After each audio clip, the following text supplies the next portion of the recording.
Hey guys, so I'm here to do my 2-week postpartum update and my 2-week update on Brighton. The first thing I want to talk about is what happened with him being in the hospital for his first week of life and how that affected us.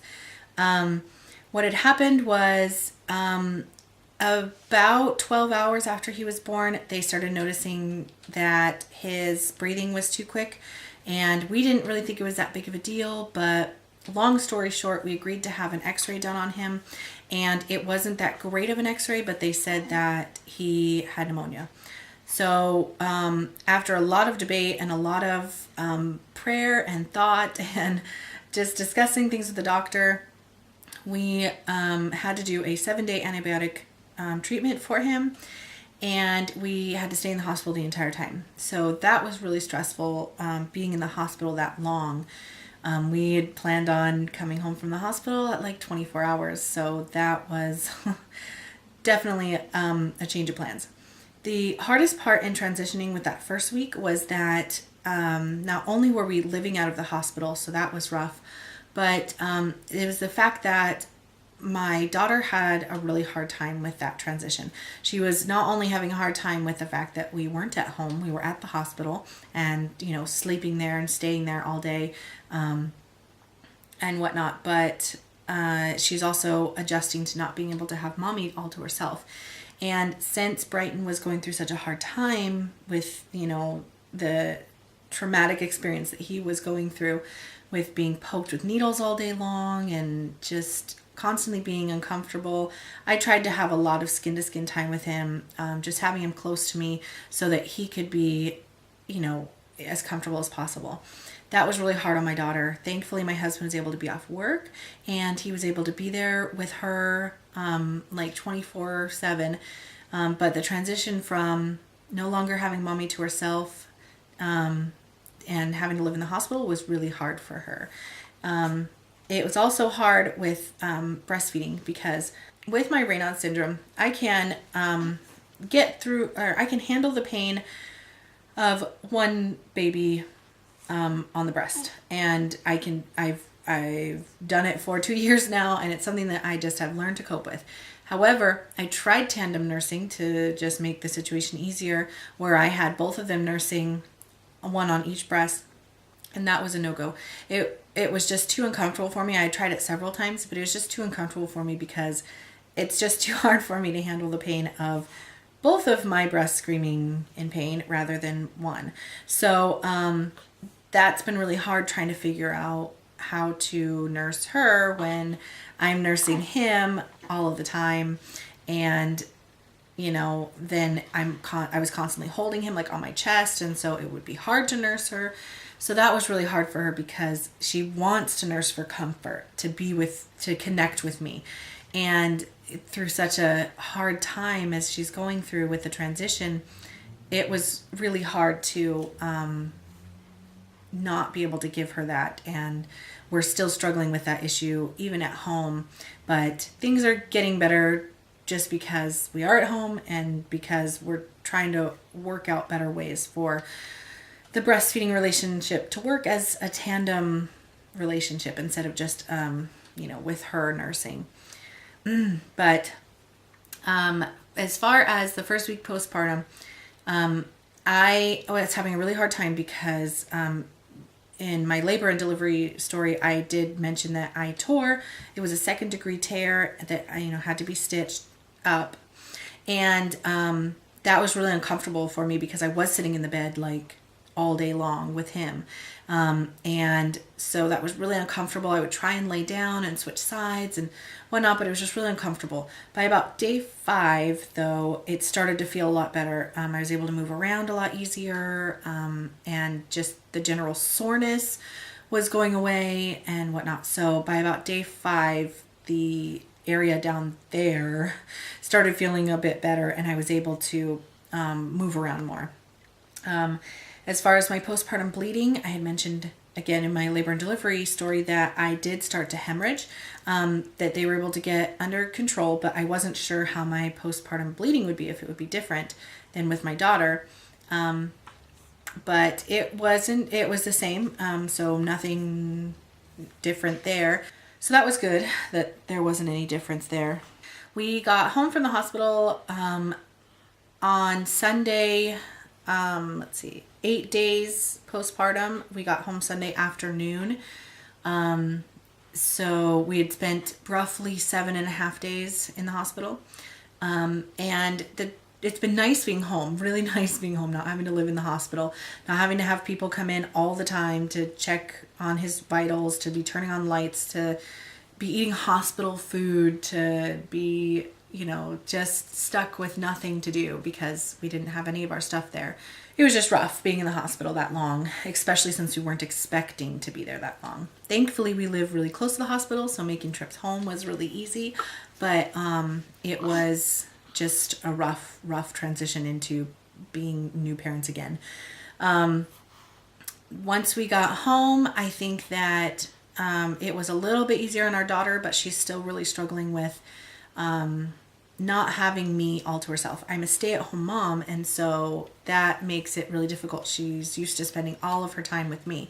And now, not only does her time have to be split because I have to spend a lot of my time caring for Brighton, but, she also just wants to nurse anytime that she wants. And so it's hard on her when I'm like, well, you can't nurse right now because Brighton's nursing, or I'm about to put Brighton to sleep. You have to wait until after he goes down.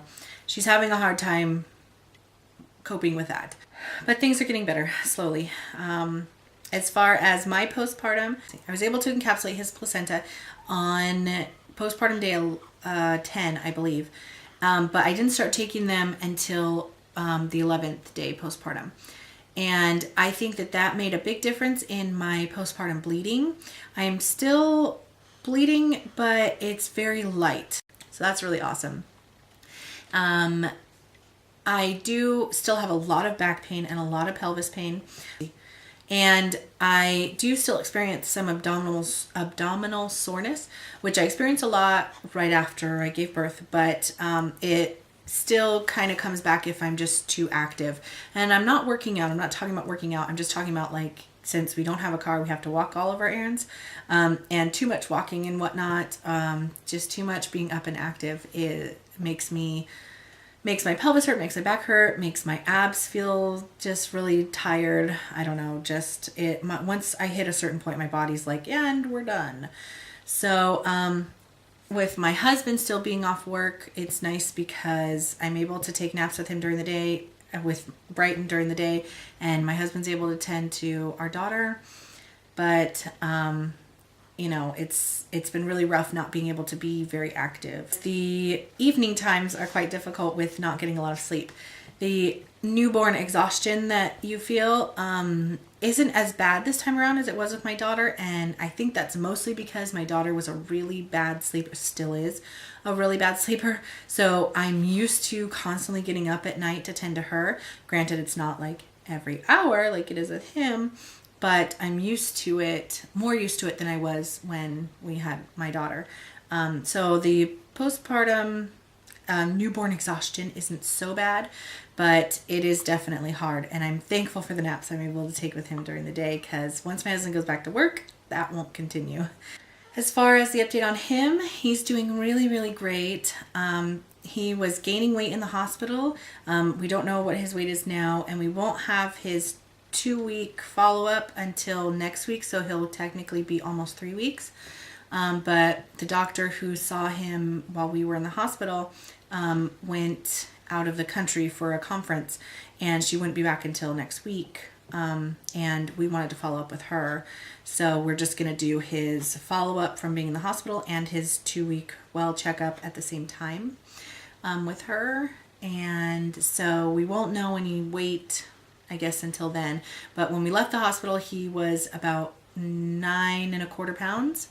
So that's awesome. He was born at 8 pounds 8 ounces. So he is just gaining weight, and he's really healthy. He pees a lot. My daughter would generally go through like 15 to 20 diapers in the newborn phase. And then that would be it. And we would only do laundry once a day. With him, we have to do laundry twice a day. We have 30 pre-folds, and if we don't do laundry twice a day, we won't make it through the day on the 30 pre-folds. So I would say he probably goes through more like 40 pre-folds a day, which is like so much. Oh my gosh. But his antibiotics also did give him a really bad diaper rash, which was one of the side effects that the doctor said is really common. And so I think that having any amount of, urine or poo on him is just really uncomfortable for him. So we are trying to make sure that we're changing his diapers, as soon as he pees and or poos, and just trying to, make sure that he stays as dry as possible down there, giving him a lot of diaper free time, things like that. But he goes through a lot of free folds. Doing the cloth diaper laundry twice a day isn't that big of a deal for us. We just do it once in the morning and then once the kids go to bed. And, it's good, but it's just, I can't believe how many diapers he goes through. Holy cow. And I can't believe how much it would cost us if we weren't doing cloth diapers. Whoa. So other than that, he's just doing really great. He sleeps a lot. But he definitely has his active periods. We started noticing while we were in the hospital that he definitely smiles. I don't care what anybody says about newborns not being able to smile, because they also said that newborns aren't able to cry because their tear ducts are covered over or whatever. But with him being poked and prodded, there were definitely tears that came, and it broke my heart. But he would definitely literally have tears coming out of his eyes. So I don't care what people say about newborns not being able to smile, because he definitely does. And he does reactive smiles. Like we will look at him and we will do something and he will react and he will smile. So that's been really, I think it's been a blessing for us, because we have seen him go through so much already. And it's just kind of nice to see him smile, and just to have him just to see him happy, because it took a really long time for my daughter to smile. She would just look at us like we're idiots. But he's just, I can tell he's going to be a really, really smiley boy. And that's just, I think that's great. You see, he's sleeping, but let me see if I can give you guys a nice little shot of him. Let's see here. So there he is, just a little cutie.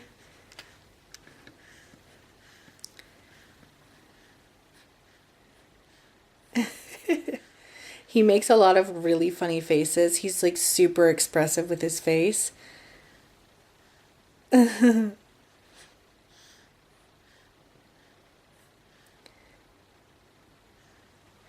So there he is. And that's our update. I did take a picture of my belly 1 week postpartum, but I'm not going to take another picture of my belly until I have my 6-week follow-up.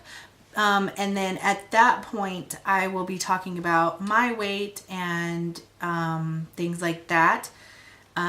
So that's pretty much it for this 2-week postpartum update and update on the little man here. And I will talk to you guys later. Bye.